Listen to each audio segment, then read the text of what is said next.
हाय। तो आज इस वीडियो में हम देखते हैं कि एनुअल इंफॉर्मेशन स्टेटमेंट होता क्या है। बहुत सारे वीडियो इसके ऊपर है बट यहाँ पे मैं बताने जा रहा हूँ कि यहाँ पे कंटेंट क्या होता है, कि एग्जैक्टली इस स्टेटमेंट में दिखता क्या है। क्योंकि देखिए, डाउनलोड कर सकते हो आप इनकम टैक्स के साइट पे, वो भी मैं वीडियो आपको बाद में बताऊंगा, या तो बहुत सारे अवेलेबल भी है। तो इस स्टेटमेंट में एक्चुअली इंफॉर्मेशन क्या आता है और क्या है, that is the very very important thing. तो चलो देखते कि एआईएस में आता क्या है। This is the substitute of आपके फॉर्म नंबर 26 एएस का है। तो चलो आगे। तो देखिए कि what is the annual information statement according to the income tax act. है क्या ये चीज भाई? इस स्टेटमेंट में होता क्या है? अरे कुछ नहीं, आपकी सारी जन्म कुंडली आ जाती है एक साल की।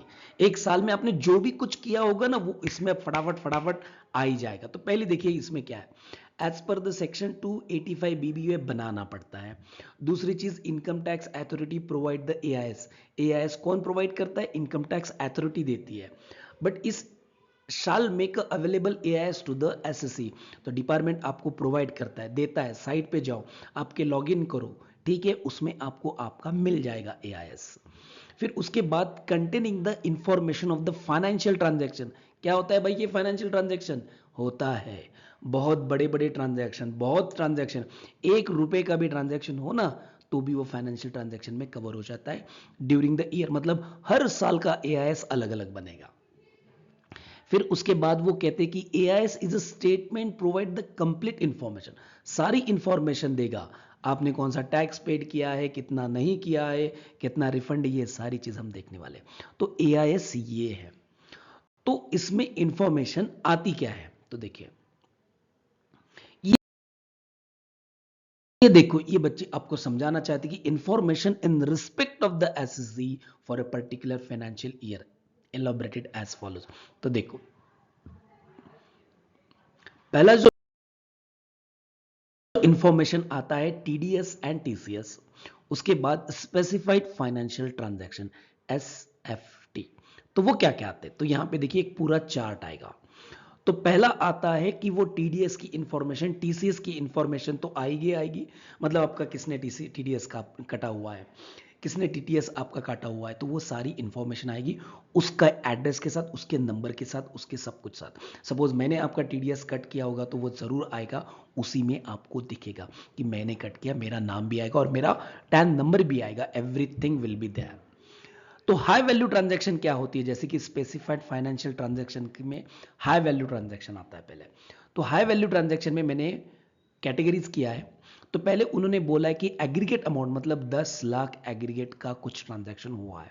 10 लाख के एग्रीगेट, मतलब आपने बैंक ड्राफ्ट निकाला, पे ऑर्डर निकाला है, करंट अकाउंट में 10 लाख रुपए डिपॉजिट किया है, क्रेडिट कार्ड से पेमेंट किया है, टाइम डिपॉजिट मतलब आपने एफडी किया हुआ है, आपने बॉन्ड खरीदा, आपने डिबेंचर खरीदा, आपने म्यूचुअल फंड खरीदे, सेल फॉरेन करेंसी खरीदी, या तो फॉरेन करेंसी क्या किया आपने एक्सपेंसेस में दिखाया।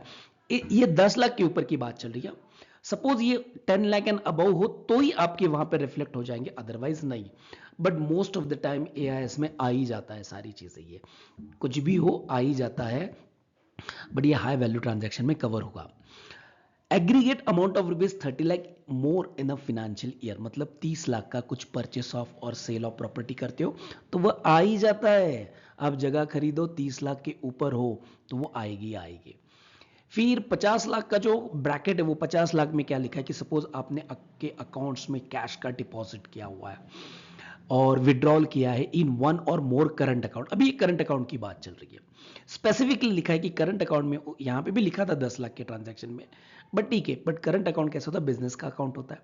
उसमें 50 लाख के ऊपर ट्रांजैक्शन बन गए ना, आपके कैश डिपॉजिट बोल रहे वो, आपके पास फोन पे से, गूगल पे से पैसा आता है, वो 50 लाख के ऊपर गया, दैट डजेंट मैटर क्योंकि वो बैंक टू बैंक आ रहा है। बट जब कैश आती है ना, कैश में आपने डिपॉजिट किया, तो डिपार्टमेंट के पेट में बहुत दुखता है भाई। तो वो 50 लाख के ऊपर जाने मत दो। अदर क्या है? receipts of cash and payment of sale by goods person service more than 2 lakh rupees, payment in cash, one more credit cards of more than 1 lakh। आप किसी गुड्स को परचेस करते हो, सेल करते हो, मतलब आपने कुछ बेचा है, आपने कुछ सर्विस प्रोवाइड की है। मान लीजिए कि मैंने कुछ किसी को एजुकेशनल सर्विस प्रोवाइड की, उसका मुझे 2 लाख रुपए मिला, उससे ज़्यादा मिला, आ गया मेरे एआईएस में। मैंने किसी को 2 लाख का मटेरियल बेचा, आ गया उसमें।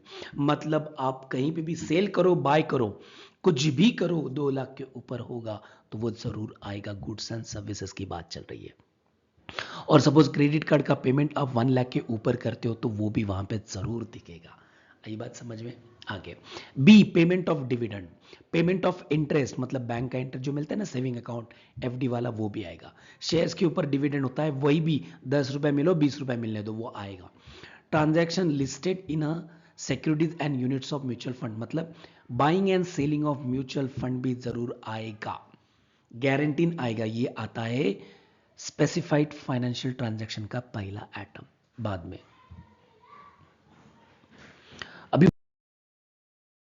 वो कहता है कि the payment of tax, tax पे किया है इस साल का, पास्ट ईयर का, वो भी आएगा। Information relating to the demand and refund, मतलब आपके अगेंस्ट कुछ डिमांड है, आपके अगेंस्ट कुछ रिफंड है, रिफंड आपको अलर्ट होने वाला है या आपके अगेंस्ट पैसा आने वाला है, वो भी।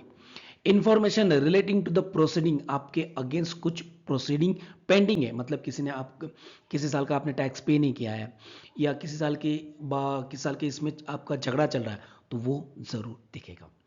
Information relating to the completed processing, चलो मान लीजिए कि इस साल में ये प्रोसीडिंग कंप्लीट हो चुका है तो वो भी जरूर आएगी। तो इसमें समझ में आता है कि ये प्रोसीडिंग चालू है, ये प्रोसीडिंग बंद है।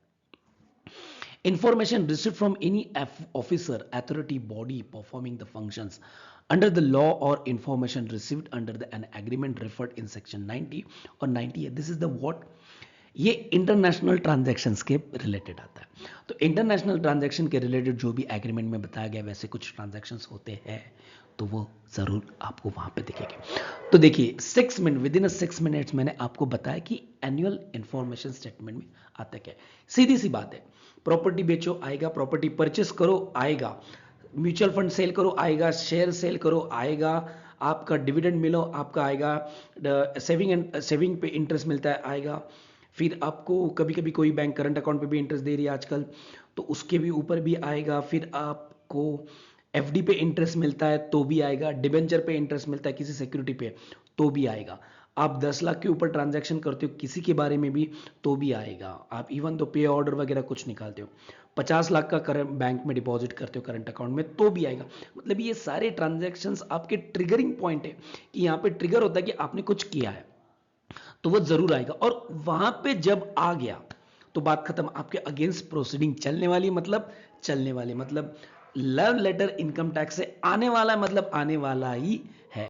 तो मैं आपको अगले टाइम अगले वीडियो में एआईएस का एग्जैक्टली फॉर्मेट कैसे होता है, लॉगिन के साथ कैसे होता है, उसकी वीडियो में आपको जरूर दिखाऊंगा। तब तक के लिए थैंक यू।